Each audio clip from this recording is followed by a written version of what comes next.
Hello, this is John Speelman with a video version of my latest column. You can see at the top there, it says Reginacide. It's after some discussions with the chess-based editor Johannes Fischer, we decided I should rebrand a bit. I can do Agony some weeks, and please do carry on sending in games. That would be great. Also, if by any chance you sent something in a while ago and it didn't get used, then please, if you like, try again. I don't guarantee to use it, of course, but it's possible that it's got lost in my filing system, so that would be great. Also, I'd like new material, of course. Anyway, I chatted with Johannes and we thought, well, maybe I should do something a bit different sometimes. So, as I said, sometimes I will just do Agony and Ecstasy, but other times I'll go more freehand. And today it's Reginacide, which is a word which means the murder of the Queen. It's a word apparently I used in my book of best games, this thing, a while ago.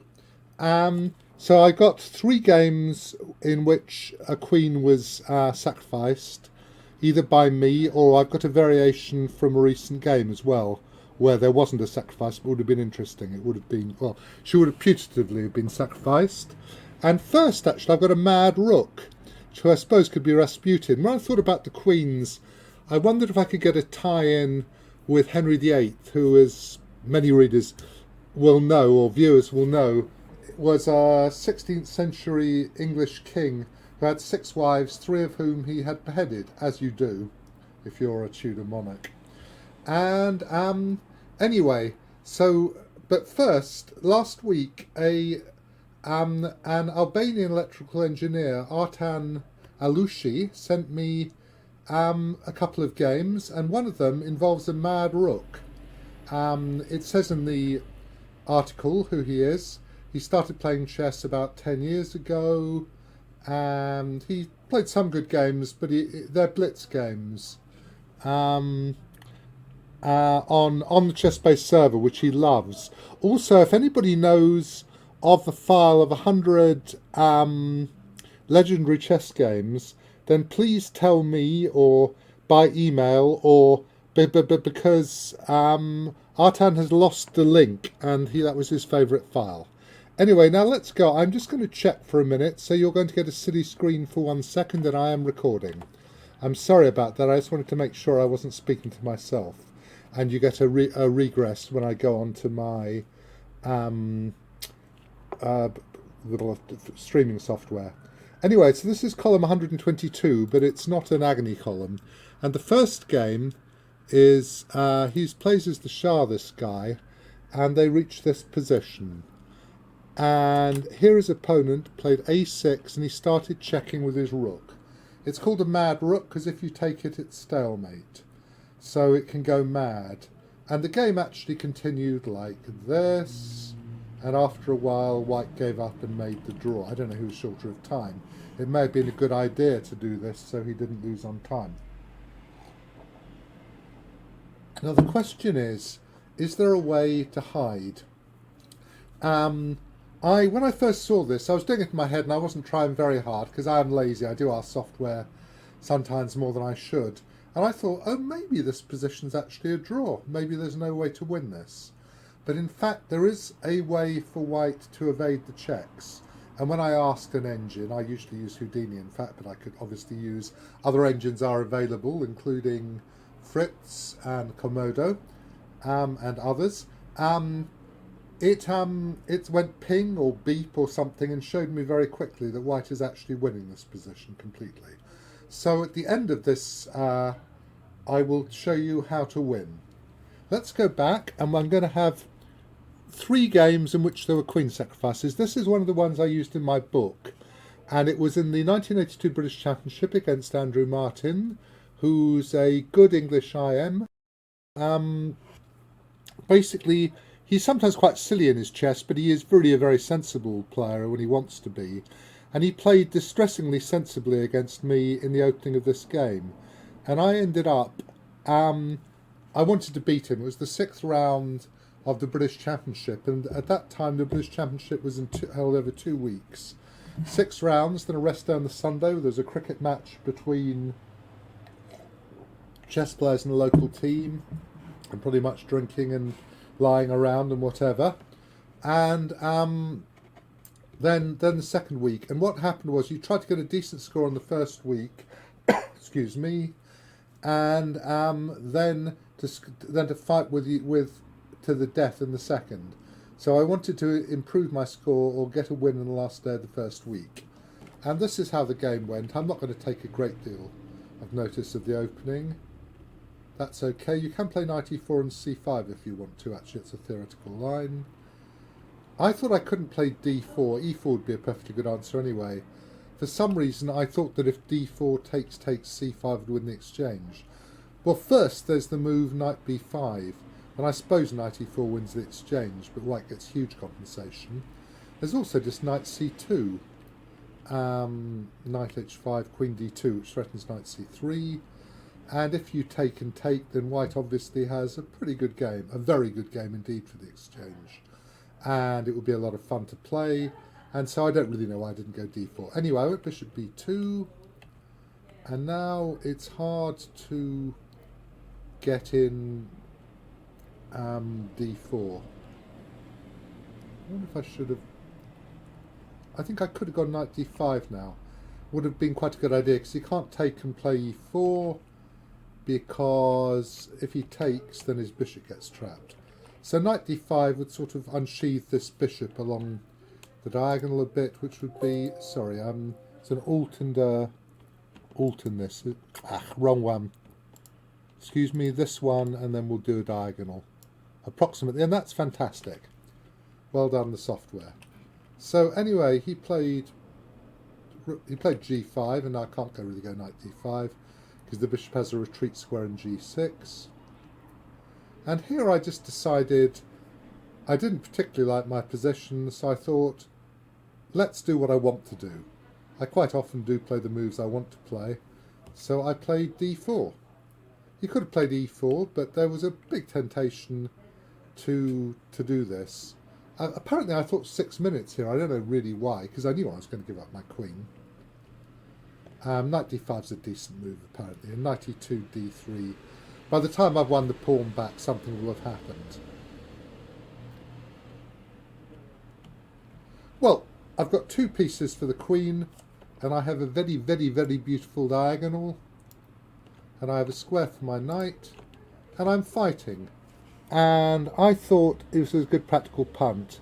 Bishop takes, knight to here, f5, knight takes d6. After a few seconds, my learned friend, who is of course the great and glorious Houdini, concedes that actually this is a very playable position for white. So it has to be very playable indeed for an engine not to think that when you are a queen down, you're doing okay. I haven't thought about this very much. He went bishop g6, and I went c5, and I think he should have gone d5. Rook here, knight d5. I think he should have gone d5, really.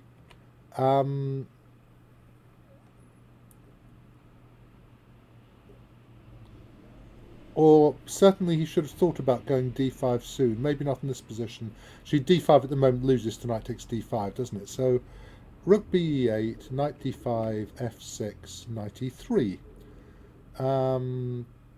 Yeah, you certainly don't want to go knight b6, queen b5 takes. You're losing your pieces. And this is a beautiful square for the knight. If he can't really play rook takes knight, and it's not that good for him, then obviously I have good compensation now. I think he should have gone d5, because what he did actually, he went here, and he went in. Perhaps he should go queen d7.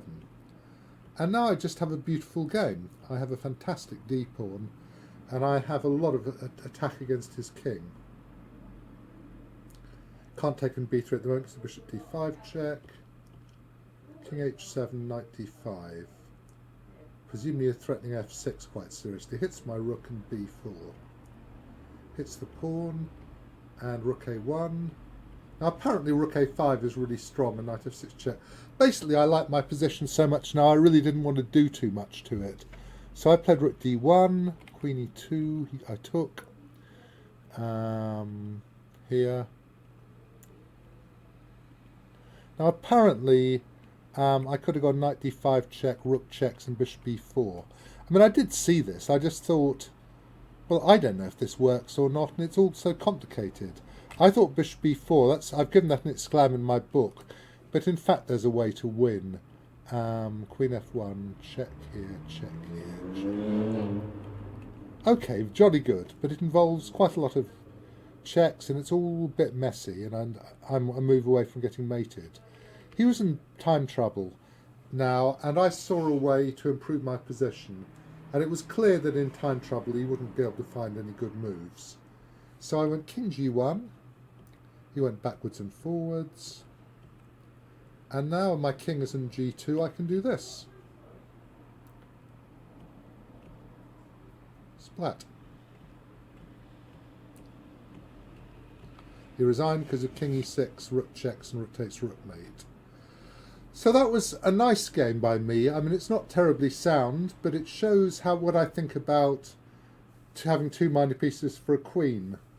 And the thing is that, well, I thought I did this despite 2 years earlier losing a game to Julius Sachs. And that's the next game I'm going to show you. I mean, I think I played pretty well and set my opponent a lot of problems here.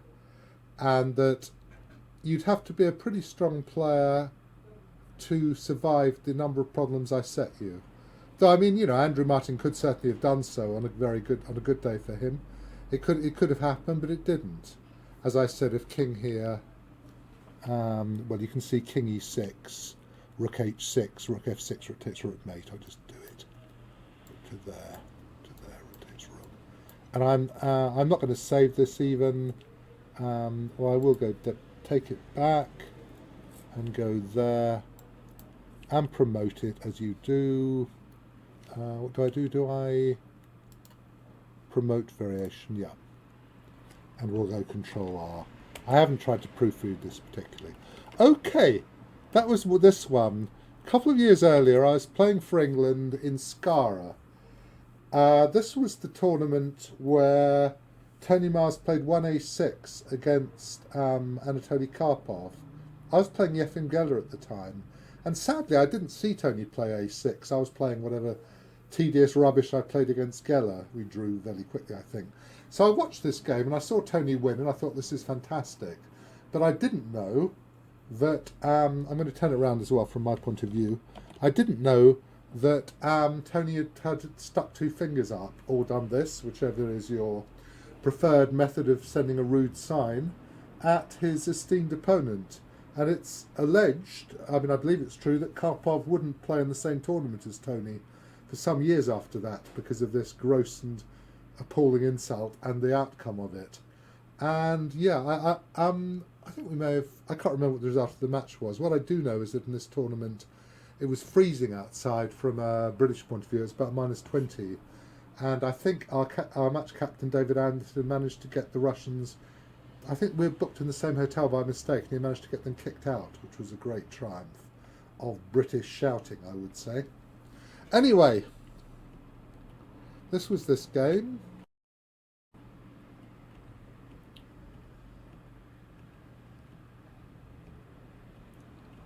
I probably thought I had a good game, but he went d5, which is very brave, and took it. And I took, and he castled. So I've got a fantastic diagonal, but the rest of my position is very rubbish. And now I think I should probably have gone d4, queen g4, g6. But I would absolutely hate having that black square complex. I mean, the engine actually says, oh, ping, it's not so terrible. But I would have been absolutely terrified. One thing is that if queen f3, knight d7, you're threatening knight e5 with tempo, so b4 isn't a move because of knight takes bishop hitting the queen. So if queen to here, knight to here, b4 question mark, knight takes bishop. So that's sort of a line. Anyway, that's not the sort of thing I like, so I had a think and I decided I was going to give up my lady, which I like doing, as we've discussed. And I thought I had a reasonable position here. Reasonable chances. Is knight d5 the only move? It may be. I'm going to ask an engine. I think it may be the only move, knight d5. Yeah, it's the only move. So bishop here pins the pawn.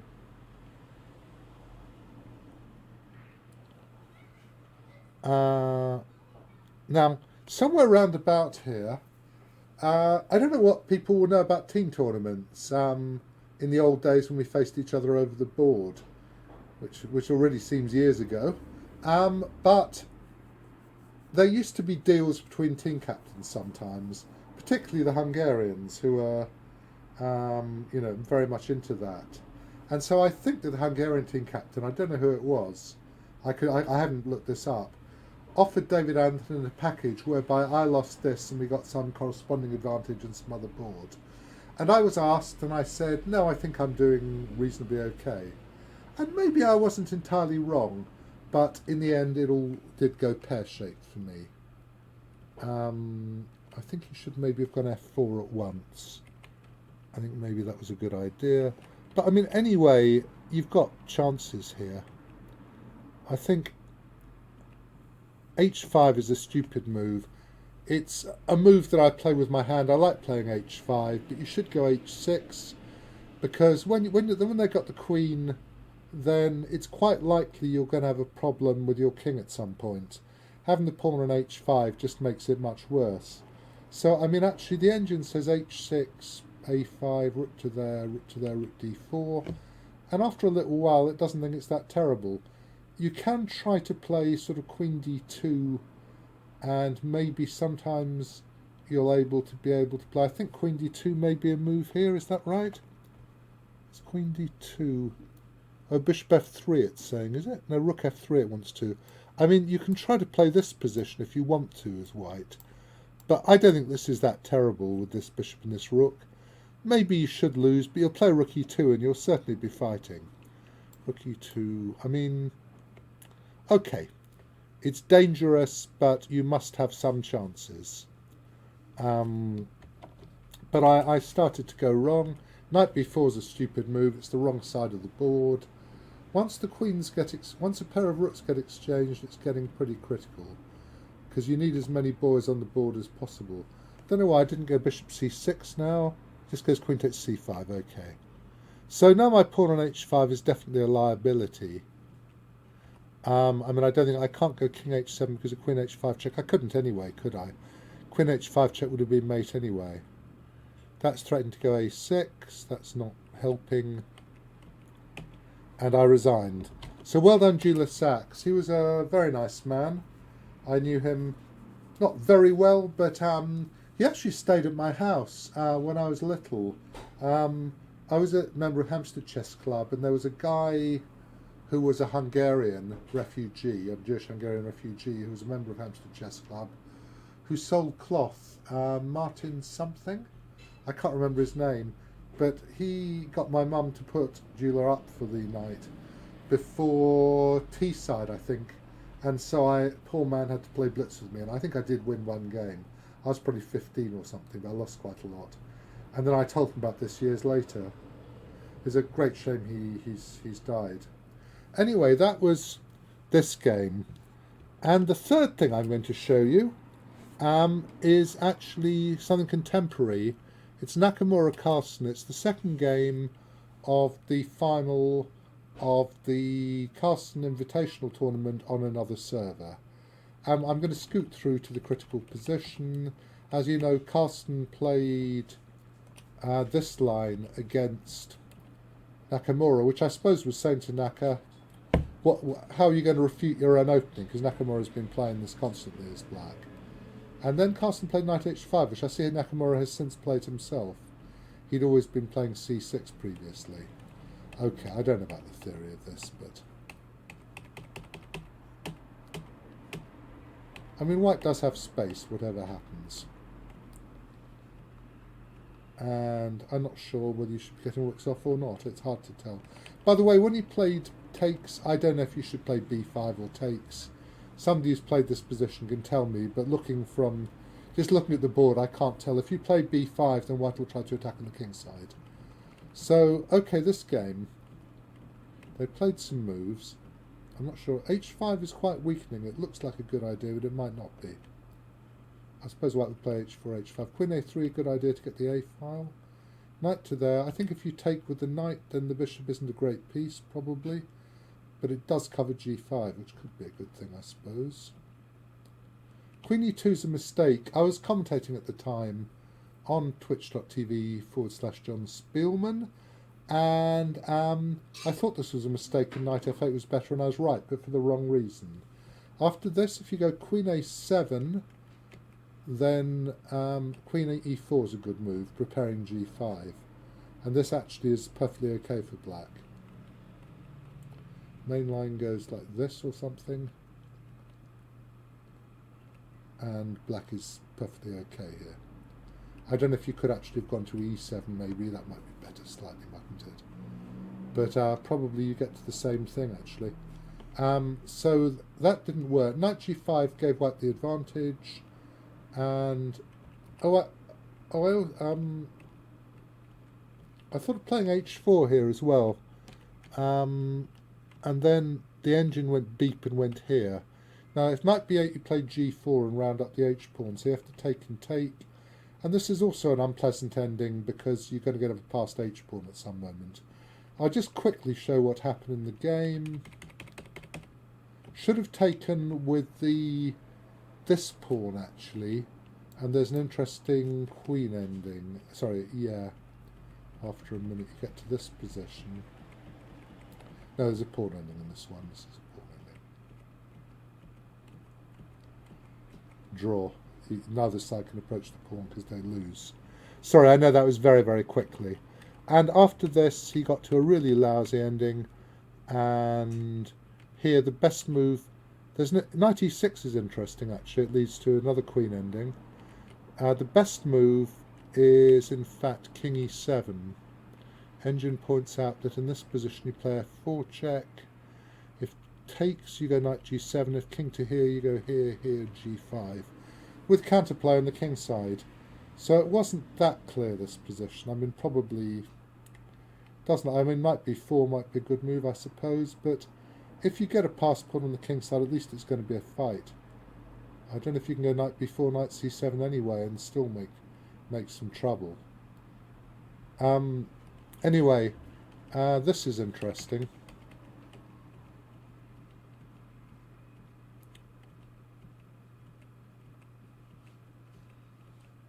King D6 is the only winning move. If you play King D5,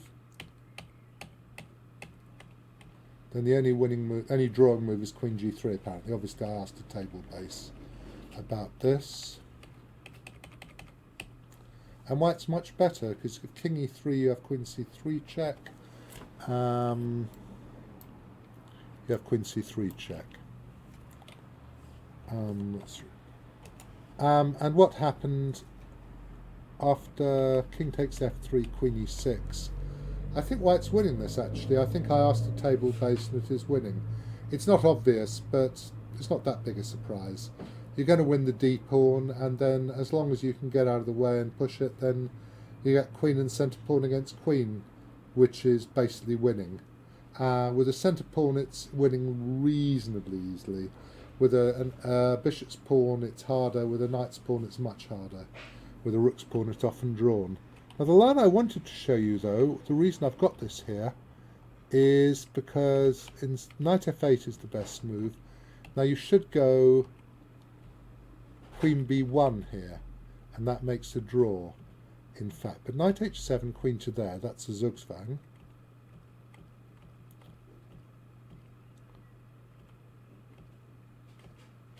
So I was showing this to somebody and saying, oh well, this will be winning. And then it went ping, as if you look you can see that black can go ping. He has the move Queen G3 check, which is a case of Reginacide interruptus or something. That's a pretty bad mixed piece of Latin, isn't it? Of Reginacide where the queen got spared in the final moment because pawn takes queen is stalemate. And interestingly, this line is still a win for white. Have to go King G6 because otherwise King F7 Queen's the G pawn. And this position, you get to here, and although it's black to move, with white's pawn only on the 7th rank, black is losing. Can't stop it. And queen h8. And I think black, queen to there, king to there, and white should be winning, though of course it's not easy, this position. I don't know. I think king f4, you play queen h4 check maybe, because you can't go king e3 then because of queen e1 check. And it's not obvious it's winning, but it's obvious it's better.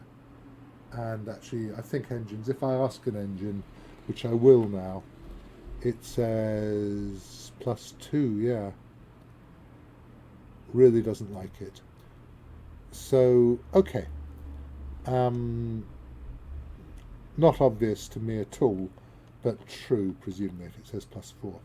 Right, I'm going to show you one more thing, and then Reginacide. This is certainly part 1. I have other things to show you.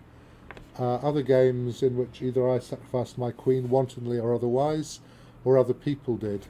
There are a couple more instances from the Castle Invitational, completely, well, of heavy material imbalances. Right, let's just go to here, and we'll reach this position, and the way to win after check is to go here. Now you go to the 4th rank, so he can't go rook d4 check because of rook c4. So actually he has to go this way. Still can't go rook c3. Now you get to the 2nd rank, can't go rook d2. And you've stopped the mad rook. Rasputin is, well, he's not really a rook, is he? I mean, Fez is an advisor, I think, isn't he, really? And Ladier's a boat, but there we are. I mean, it's... Anyway, the can be a castle, of course, as well, in our language. And there we are. The mad rook has been repulsed. So there we are. And obviously, if he goes away somewhere, you can move your rook away from the 2nd rank, and that will be that. If rook e8, I don't know if pawn equals queen, rook f8 check, you'd still have a mad rook. Madder, and maddest rook. Not clear to me. But sensibly, you just move your rook up the board to somewhere like c6 or c3, why not, to defend g3, and then win very, very, very easily. Right, there we are. So I hope you've enjoyed this, and I'm going to send it off now to Pascal Simon to edit a little bit if necessary, and in a fortnight we will have more Reginacide.